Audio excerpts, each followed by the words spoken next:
دجال اور یروشلم میں سیاسی تبدیلیاں، آخر الزماں کی بڑی نشانی۔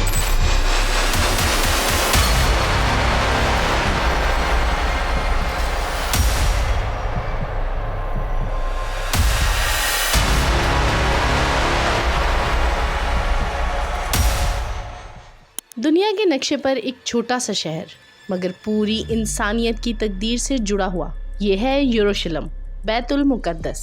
یہ وہ سرزمین ہے جہاں انبیاء آئے، جہاں حضرت سلیمان علیہ السلام نے اللہ کا گھر بنایا، جہاں سے نبی کریم صلی اللہ علیہ وآلہ وسلم نے معراج کا سفر کیا، اور جہاں آخر الزماں میں دجال کا خاتمہ ہونے والا ہے۔ لیکن سوال یہ ہے، کیا یروشلم میں ہونے والی سیاسی تبدیلیاں دجال کے ظہور کی تیاری ہیں؟ آئیے قرآن و حدیث اور تاریخ کی روشنی میں اس راز کو سمجھنے کی کوشش کرتے ہیں۔ ویڈیو کو لائک کریں اور چینل کو سبسکرائب کرنا مت بھولیے گا، اور اس راز کو جاننے کے لیے اینڈ تک رہیں ہمارے ساتھ۔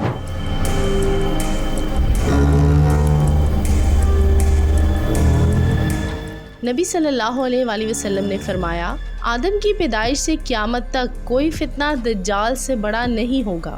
دجال کا لفظ دجل سے نکلا ہے، جس کے معنی ہے فریب یا جھوٹ کا غلاف، یعنی وہ شخص جو سچائی کو جھوٹ میں لپیٹ دے گا۔ نبی صلی اللہ علیہ وآلہ وسلم نے فرمایا، وہ ایک آنکھ سے کانا ہوگا اور اس کی دوسری آنکھ انگور کے دانے کی طرح ابھری ہوگی۔ دجال کی طاقت تلوار نہیں ہوگی، بلکہ دھوکہ، علم اور میڈیا جیسے فریب ہوں گے۔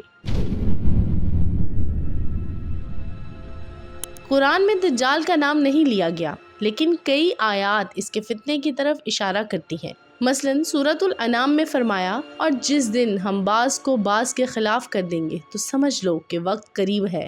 علماء کہتے ہیں کہ یہ آخر الزماں کے فتنے کی طرف اشارہ ہے، جس کا سب سے بڑا مظہر دجال ہوگا۔ نبی صلی اللہ علیہ وآلہ وسلم نے فرمایا، دجال مشرق کی جانب سے نکلے گا، جسے خراساں کہا جاتا ہے۔ خراساں آج کے ایران، افغانستان اور وسطی ایشیا کے علاقوں کو کہا جاتا ہے۔ ایک اور روایت میں فرمایا، وہ اصفہان کے یہودیوں میں سے ہوگا اور اس کے ساتھ 70,000 یہودی ہوں گے، یعنی دجال یہودی نسل کا ہوگا، اور اس کی پشت پناہی کرنے والی قوم بھی وہی ہوگی جو آج یروشلم میں حکومت قائم کر چکی ہے۔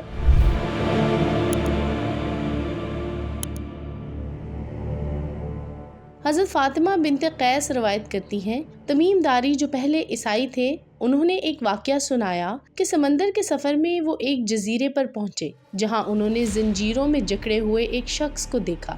اس نے کہا، میں دجال ہوں، مجھے نکلنے کی اجازت ابھی نہیں ملی۔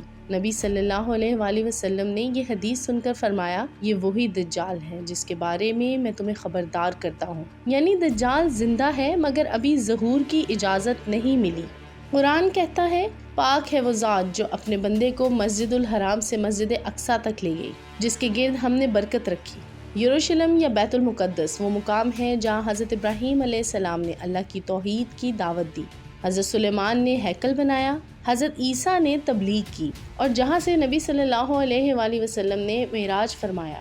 یہ وہی جگہ ہے جہاں آخری جنگ دجال، امام مہدی اور عیسیٰ کے درمیان لڑی جائے گی۔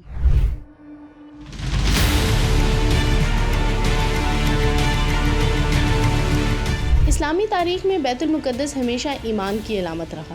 637 عیسوی حضرت عمر نے بغیر خون خرابے کے بیت المقدس فتح کیا۔ 1099 صلیبیوں نے حملہ کیا، لاکھوں مسلمانوں کو شہید کیا۔ 1187 صلاح الدین ایوبی نے دوبارہ بیت المقدس آزاد کروایا۔ لیکن 20ویں صدی میں سب کچھ بدل گیا۔ 1917 برطانیہ کا بالفور ڈکلیریشن، یہودیوں کے لیے قومی وطن۔ 1948 اسرائیل کا قیام۔ 1967 بیت المقدس پر مکمل قبضہ۔ 2018 امریکہ نے یروشلم کو اسرائیل کا دارالحکومت تسلیم کیا۔ یہ وہ سیاسی تبدیلیاں ہیں جنہوں نے دجالی نظام کی بنیاد رکھی، ایک ایسا نظام جو ظلم، فریب اور روحانیت سے دوری پر قائم ہے۔ نبی صلی اللہ علیہ وآلہ وسلم نے فرمایا، تم یہود سے لڑو گے یہاں تک کہ پتھر کہے گا، اے مسلمان، یہودی میرے پیچھے چھپا ہے، آؤ اسے قتل کرو۔ لیکن آج دیکھیے، کئی مسلم ممالک یہودی ریاست سے تعلقات بنا رہے ہیں۔ ابراہیم ایکارڈ اسی اتحاد کا آغاز ہے، جس کا مقصد امن نہیں بلکہ یروشلم کو مرکز طاقت بنانا ہے۔ یہی وہ لمحہ ہے جسے علماء دجال کے عالمی نظام کی تیاری کہتے ہیں۔ ایک ایسا نظام جو معیشت، میڈیا اور ٹیکنالوجی کے ذریعے انسان کے ایمان کو کنٹرول کرے گا۔ جب دجال دنیا میں اپنی طاقت کا دعویٰ کرے گا تو وہ بیت المقدس کی طرف بڑھے گا۔ وہ چاہے گا کہ وہیں بیٹھ کر خود کو نجات دہندہ ثابت کرے، کیونکہ یہودی عقیدہ ہے کہ مسیحا اسی جگہ سے آئے گا، لیکن حقیقت میں وہ نجات دہندہ نہیں بلکہ فریب کا بادشاہ ہوگا۔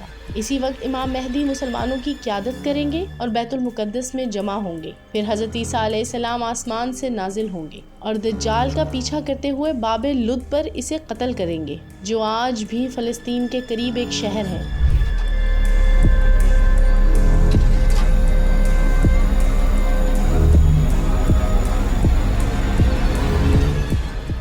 بیت المقدس میں یہودی آبادی بڑھ رہی ہے، مسلمانوں کی عبادت محدود کی جا رہی ہے، فلسطینی ظلم سہ رہے ہیں، عرب دنیا خاموش ہے۔ یہ سب وہ نشانیاں ہیں جو نبی صلی اللہ علیہ وآلہ وسلم نے بیان کی۔ جب بیت المقدس آباد اور مدینہ ویران ہو جائے تو سمجھ لو کہ قیامت قریب ہے۔ میڈیا، معیشت اور عالمی ادارے سب دجالی فریب کے آلات بن چکے ہیں۔ ایمان والے کے لیے اب سب سے بڑا جہاد فکر اور بصیرت کا جہاد ہے۔ نبی صلی اللہ علیہ وآلہ وسلم نے فرمایا، جو شخص سورہ کہف کی ابتدائی 10 آیتیں یاد کرے گا وہ دجال کے فتنے سے محفوظ رہے گا۔ یہ ایمان کا فتنہ ہے اور اس سے بچنے کا واحد راستہ ہے قرآن، علم اور استقامت۔ دجال چاہے ظاہری طور پر نہ آیا ہو، لیکن اس کا نظام، فریب، مادہ پرستی اور ایمان سے دوری آج پوری دنیا پر چھا چکا ہے۔ یروشلم صرف ایک شہر نہیں، یہ روحانی جنگ کا مرکز ہے۔ یہ وہ جگہ ہے جہاں سچ اور جھوٹ کا آخری فیصلہ ہوگا۔ آخر کار حق غالب آئے گا اور باطل مٹ جائے گا۔ بے شک باطل مٹنے والا ہی ہے۔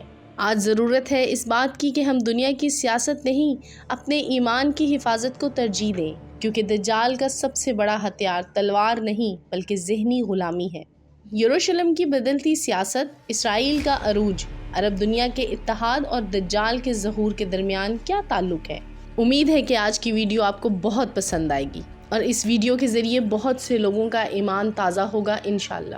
ایسی مزید انفارمیٹیو اینڈ بینیفیشل ویڈیوز کے لیے ہمیں لائک کریں اور ہمارے چینل کو سبسکرائب کریں اینڈ شیئر کریں۔ تھینک یو سو مچ۔ اللہ حافظ۔